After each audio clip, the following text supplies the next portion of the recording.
While we as moviegoers willingly subject ourselves to manipulation when we watch a film, sometimes filmmakers decide to test the bounds of that permissiveness and take things way further than anyone expected. I'm Sean Ferrick for What Culture Horror, and here are 10 horror movie scenes that totally trolled everyone. Number 10. The Buffalo Bill switcheroo, The Silence of the Lambs. Parallel editing is one of the oldest filmmaking tricks in the book, to cross-cut between two different scenarios to heighten audience suspense. But The Silence of the Lambs ingeniously employed the technique without letting viewers in on it. When the FBI readies to raid serial killer Buffalo Bill's house while Agent Clarice Starling visits someone who knew his first victim. The FBI rings the doorbell of what we believe to be Bill's house, but as he answers the door, he's met by Clarice. Subsequent shots confirm that the FBI got the wrong house and Clarice has inadvertently found herself in the belly of the beast without backup. It's one of cinema's all-timer holy shit moments, using the magic of editing to mess with the audience in a way that leaves them leaning forward in nervous anticipation. It's a tough trick to pull off without feeling cheap, but in this case, director Jonathan Demme absolutely nailed it, and editor Craig McKay went on to receive a well-earned Best Film Editing Oscar nomination for his outstanding work. Number 9. Film within a film, Scream 4. Love it or hate it, Scream 4's fourth wall obliterating opening scene saw Wes Craven giddily mess with fans and their expectations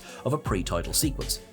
The film kicks off with two young women being murdered by Ghostface in what seems to be a dead ordinary Scream movie opening. Yet as they perish, Wes Craven reveals that we're actually watching the start of Stab 6, the horror franchise that exists within the Scream franchise itself, being based loosely off the events of the prior movies. Stab 6 is being watched by two friends who go on to complain about the state of modern horror flicks, before Kristen Bell's character pulls out a knife and guts Anna Paquin's character with it.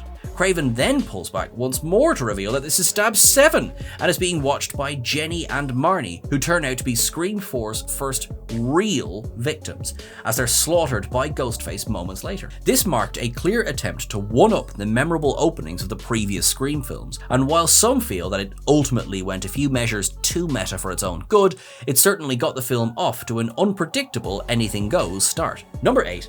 Best jump scare ever, The Exorcist Part 3. Jump scares are such a moldy, predictable part of most horror movies that it's tough for even the best genre filmmakers to innovate, and yet William Peter Blatty pulled off an all-timer one in the criminally underappreciated Exorcist 3. Midway through the movie, a nurse goes to check on a patient at the local hospital, which is shown as an unremarkable flat shot pointed at the hospital hallway. The nurse enters the room, does her thing, then returns to the hallway where she locks the room up. Except as she turns her back, the door suddenly opens and a shears-carrying nun emerges behind her as a discordant screech blares out and Blatty zooms in.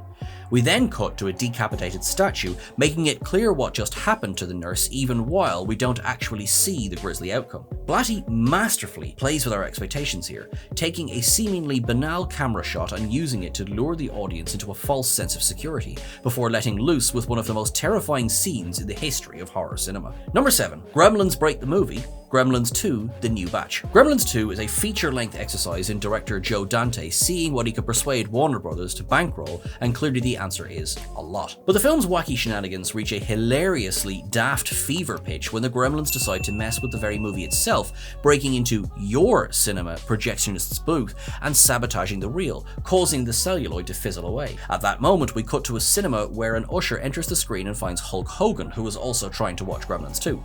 The usher convinces Hogan to stand up to the Gremlins, prompting him to cut a testosterone-fueled promo like only he can, imploring the Gremsters to play the rest of the movie. The Gremlins begrudgingly acquiesce, and Hogan eyeballs the camera while telling you to enjoy the rest of the film. It's a completely bonkers feat of torching the fourth wall, and certainly in step with the movie's overall anarchic spirit, if also wildly unexpected on an initial viewing. Fascinating, the original VHS version of the movie substitutes the cinema scenario for the Gremlins messing with your VCR before a digitally altered John Wayne shoots at them and makes them play the rest of the film. Number 6. Annie wraps the credits, Dashcam. There's a strong argument to be made that Dashcam is basically a 76-minute feat in trolling viewers, given that it forces them to contend with one of the genre's all-time most gratingly obnoxious protagonists. Annie is a right-wing live-stringer with sure fondness for Donald Trump and anything but fondness for COVID vaccines, with director Rob Savage seemingly daring the audience to actually root for her to survive. Despite her deeply off-putting demeanor and general general lack of self-preservation instincts,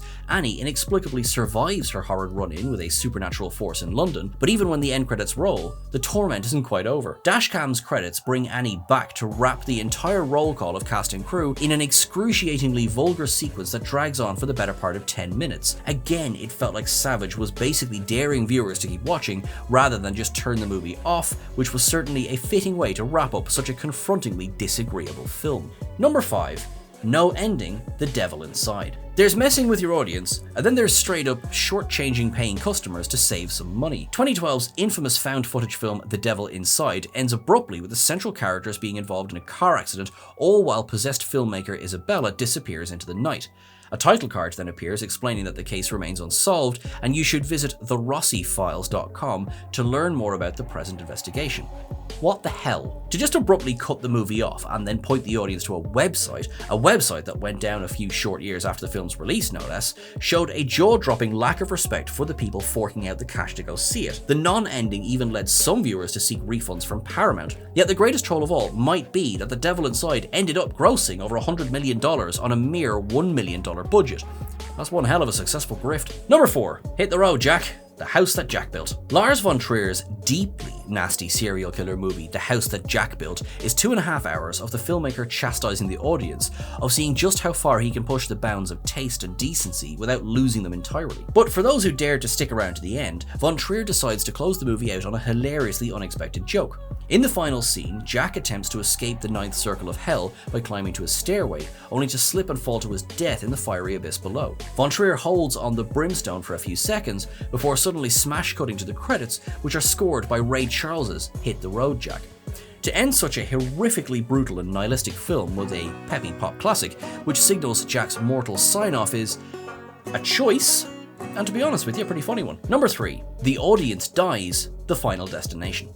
In the third act of the fourth and decidedly not Final Destination movie, protagonist Nick sees a premonition of an explosion which destroys the local mall and in turn kills many of the movie's remaining characters. Amusingly, one of the deaths in the premonition is Janet, who at the time is watching a 3D movie in the mall cinema and is killed along with countless others when the mall explosion sends shrapnel hurtling through the cinema screen.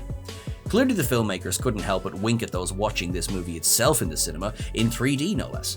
The Final Destination franchise might be shamelessly silly escapist entertainment, but this scene was nevertheless nudging the viewer in the ribs and reminding them that even the sacred cinema isn't a safe haven from death, albeit in extremely extra circumstances. Number 2. Nothing is Resolved, The Open House. Netflix's The Open House would have been an aggressively forgettable home invasion horror were it not for its maddening joke of an ending. The film ends with protagonist Logan being tricked into stabbing his own mother Naomi to death before the serial killer removes Logan's contact lenses. And so Logan flees into the woods with his vision severely impaired, and though he survives until morning, he's eventually caught by the killer, who promptly strangles him to death. We then see Logan's lifeless corpse before the killer heads off to his next open house event to terrorize another family, and that's all she wrote. While not quite a non-ending on the insulting level of The Devil Inside, the fact that we never learn the killer's identity nor his motives reeks less of intentional mystique than overwhelming laziness. Couple that with our protagonist's hasty murder, and it felt like the filmmaker straight up thumbing their nose at the audience. Joke's on us for expecting an entertaining or even basically interesting conclusion, right? Number 1. The uneventful finale, In a Violent Nature. In a Violent Nature offered up a uniquely artsy take on the prototypical slasher movie, largely unfolding from the perspective of a Jason Voorhees-esque masked murderer Johnny. Yet all that changes in the third act, where the perspective shifts from Johnny to a final girl, Chris, as she attempts to flee to safety. A gravely injured Chris is picked up on the road by a woman driving a pickup truck, and during their lengthy 10-minute chit-chat on the drive to the hospital, the audience is clearly encouraged to feel increasingly wary of this woman. In the genre's tradition, it's reasonable to assume that the woman is a secret villain not unlike Friday the 13th's Mrs. Voorhees, and when she stops the car to wrap a tourniquet around Chris's bleeding leg, it feels like she's setting up Chris to get mauled by Johnny. But the gut-wrenchingly tense moment passes without incident. Chris is driven driven safely out of the woods, and the film then ends without any further glimpse of Johnny. It's nothing if not a suitably polarizing way to end the year's most divisive horror film, toying with audience expectations in a severely deadpan fashion. That's everything for our list today, folks. We hope you enjoyed it, and thank you very much. You are awesome, you are wonderful. Please make sure that you're following me on the various socials. I'm at Sean Ferrick, and please make sure you're following the channel at What Culture Horror on the various socials as well. Until I see you again, look after yourself, be kind to yourself. You are awesome. Thanks very much.